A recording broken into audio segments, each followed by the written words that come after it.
नमस्कार, आप देख रहे हैं JJN न्यूज और मैं हूं आपके साथ मोनिका। रोशनी सोसाइटी में हल्द्वानी में आज ऑटिज्म डे आयोजित किया गया। आपको बता दें कि ऑटिज्म एक न्यूरोलॉजिकल डेवलपमेंटल डिसऑर्डर है। ऑटिज्म के लक्षण 1 से 3 साल के बच्चों में नजर आ जाते हैं और ऑटिज्म वाले बच्चे दूसरे बच्चों से कुछ अलग होते हैं। ये अपनी भावनाओं को खुलकर व्यक्त नहीं कर पाते हैं और इन बच्चों की देखभाल की भी ज्यादा जरूरत पड़ती है। इन बच्चों को समझने, समझाने और समाज में जागरूकता लाने के लिए संयुक्त राष्ट्र महासभा द्वारा साल 2007 से हर साल 2 अप्रैल के दिन विश्व ऑटिज्म जागरूकता के रूप में मनाने की शुरुआत की गई। तभी से पूरे अप्रैल महीने को ऑटिज्म जागरूकता महीने के रूप में मनाया जाता है और ऑटिज्म जागरूकता के लिए नीला रंग चुना गया है और इसलिए पूरे विश्व में और भारत में ऑटिज्म डे पर कई इमारतें नीली रंग की रोशनी से जगमगाती है। हल्द्वानी में भी एक ऐसा संस्थान है जहां इन स्पेशल बच्चों की देखरेख और स्वास्थ्य और शिक्षा का पूरा ध्यान दिया जाता है। JJN न्यूज की तरफ से देखिए ये ऑटिज्म की खास ग्राउंड रिपोर्ट। तो इस वक्त हमारे साथ मौजूद हैं रोशनी सोसाइटी की अध्यक्ष मिस शिवानी पाल जी, जिनके द्वारा आज यहाँ पर कार्यक्रम आयोजित किया जा रहा है। तो आइए इनसे बात करते हैं। मैम, बहुत बहुत स्वागत है आपका JJN न्यूज़ में। Thank you so much. Ma'am, आपके द्वारा आज यहाँ पर जो ये ऑटिज्म जागरूकता अभियान चलाया जा रहा है, तो इसके बारे में क्या कहना चाहेंगे आप? देखिए, रोशनी सोसाइटी एक अभिभावक समूह है, कुमाऊं का पहला अभिभावक समूह है और रोशनी सोसाइटी के द्वारा यहाँ हम लोग एक ऑटिज्म जागरूकता दिवस मना रहे हैं अभी, जो कि 2 अप्रैल को होता है, लेकिन पूरे मंथ ही अवेयरनेस मनाया जाता है। तो आज हमने यहाँ पे बच्चों को यूनिफाइड स्पोर्ट्स करवाए हैं।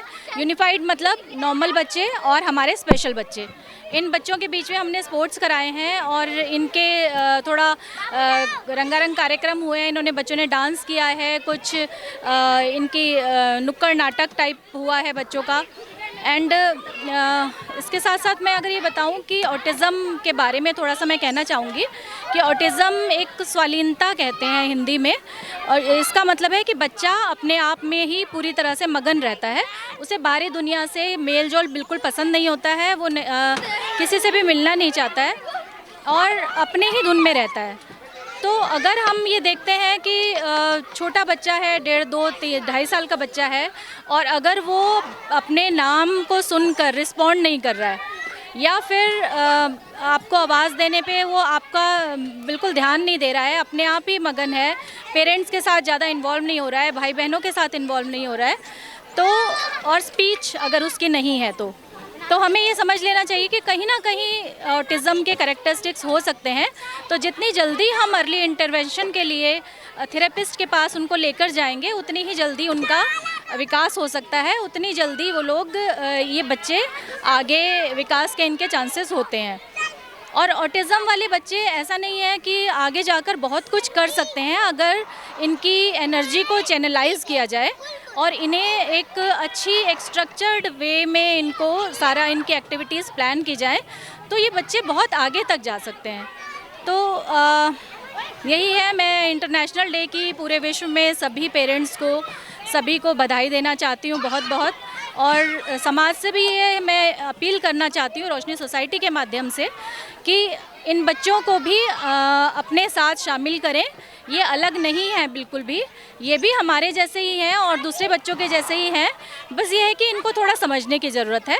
अगर हम इनको अच्छे से समझ पाते हैं तो ये बहुत इनके जैसी प्योर सोल कोई नहीं है। मैम, जैसे कि जो पेरेंट्स होते हैं जिनके पास स्पेशल बच्चे होते हैं और वो उन्हें समझ नहीं पाते, तो उनके लिए आप क्या कहना चाहेंगी? देखिए, वही मैंने अभी आपसे जो कहा कि अगर 2-2.5 साल में बच्चा बोल नहीं पा रहा है या आई कांटेक्ट नहीं कर रहा है, हम लोग बात करते हैं तो आई कांटेक्ट करके बात करते हैं, लेकिन वो बच्चा, आप बात कर रहे हो, बच्चा इधर उधर देख रहा है, आपकी बात पे ध्यान नहीं दे रहा है या उसे सुन नहीं पा रहा है, तो कहीं ना कहीं हमें यह बहुत ज़्यादा हाइपर है। इन बच्चों में रिपीटेटिव बिहेवियर भी होता है, मतलब एक तरह से ही हाथों को चलाते रहना या एक जगह पे जंप करना या फिर बिना कारण के एक जगह से दूसरी जगह दौड़ना, मतलब एक रिपीटेटिव बिहेवियर होता है कि एक ही काम को बार बार दोहराना। तो अभी हमारे साथ मौजूद हैं रोशनी सोसाइटी के उपाध्यक्ष हेमा परगाई जी। तो मैम, आज यहाँ पर जो कार्यक्रम आयोजित किया गया है, तो क्या संदेश देना चाहेंगे आप? सर्वप्रथम सभी को नमस्कार और सभी लोगों को मेरी ओर से विश्व विश्व स्वाधीनता दिवस की हार्दिक बधाई और शुभकामनाएं। मैं सभी लोगों से यही कहना चाहती हूँ कि ये बच्चे किसी से अलग नहीं हैं, ये समाज का हिस्सा हैं और मैं सभी लोगों से यही अनुरोध करती हूँ कि अपने आसपास या कहीं भी इन बच्चों को देखते हैं तो आप लोग इन बच्चों को प्यार और सम्मान दें और इनको भी सभी बच्चों के बराबरी का हक दें। अगर कहीं पर इनको थोड़ा सा भी अगर वो कुछ भी गलती होती है तो उसको इग्नोर करें और इनको आगे बढ़ने के लिए प्रोत्साहित करें ताकि उनके माँ बाप भी आगे को मजबूत हों और आगे अपना कुछ कर पाए इन बच्चों को। तो इस वक्त हमारे साथ जुड़ चुकी हैं ऑटिज्म एक्सपर्ट विनीता वर्मा जी। तो आइए इनसे जानते हैं कि मैम बहुत बहुत स्वागत है आपका JJN न्यूज़ में। तो मैम मैं आपसे जानना चाहूँगा, आप हमारे दर्शकों को बताइए कि ऑटिज्म है क्या? ऑटिज़म एक न्यूरोलॉजिकल डेवलपमेंटल डिसऑर्डर है जिसमें जो हमारे नर्वस सिस्टम के पाथवेज में कहीं ना कहीं रुकावट रहती है, जिससे उसको कोई भी चीज़ को समझने में और समझ करके उसके अनुरूप रिएक्ट करने में या उसका उत्तर देने में कहेंगे उनको समस्या होती है या बहुत समय लगता है।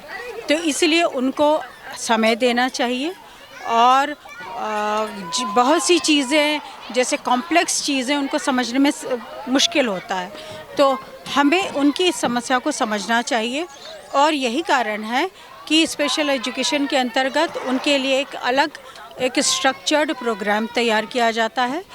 तो इस वक्त हमारे साथ जुड़ चुकी हैं एक ऑटिस्टिक, ये जो मैम है ये ऑटिस्टिक बच्चे के पेरेंट्स हैं। तो आइए इनसे जानते हैं कि क्या किस तरह की परेशानियां आपको आती हैं और क्या कहना चाहेंगे आप? ऑटिस्टिक बच्चों के साथ रोज़मर्रा के काम करने में बड़ी दिक्कत आती है। उनको समझाना और समझ के उनसे काम करवाना बहुत कठिन है उनके लिए और हमारे लिए भी। तो मैम किस तरीके से मैनेज करते हैं आप? थोड़ा हमें उनकी हिसाब से भी चलना पड़ता है, थोड़ा हमारी बातें मनवाने के लिए थोड़ा सा कुछ लालच भी देना पड़ता है और मान जाते हैं, पर मतलब 10% हम बताएंगे तब जाके वो 1% काम करेंगे, 100 बार बोलेंगे तब जाके 1 बार काम करेंगे। मन के राजा है लगा लो वो। तो मतलब क्या परेशानी आती है? मैं जैसे आप कुछ बोल रही हो तो ध्यान नहीं देते? नहीं, मेरा बेटा तो वैसे ध्यान देता है, लगभग वो काम करता है, पर ज़्यादातर बच्चों के साथ ऐसे होता है कि काम वो करते नहीं हैं, ध्यान देते नहीं हैं। बात करते समय नीचे गर्दन करके या अनसुना करते हैं, ज़्यादा सुनते नहीं हैं, ऐसे करते हैं बच्चे। बहुत बहुत धन्यवाद मैम। तो इस खास रिपोर्ट में अभी के लिए इतना ही। बाकी की तमाम खबरों के लिए आप देखते रहिए JJN न्यूज़। नमस्कार।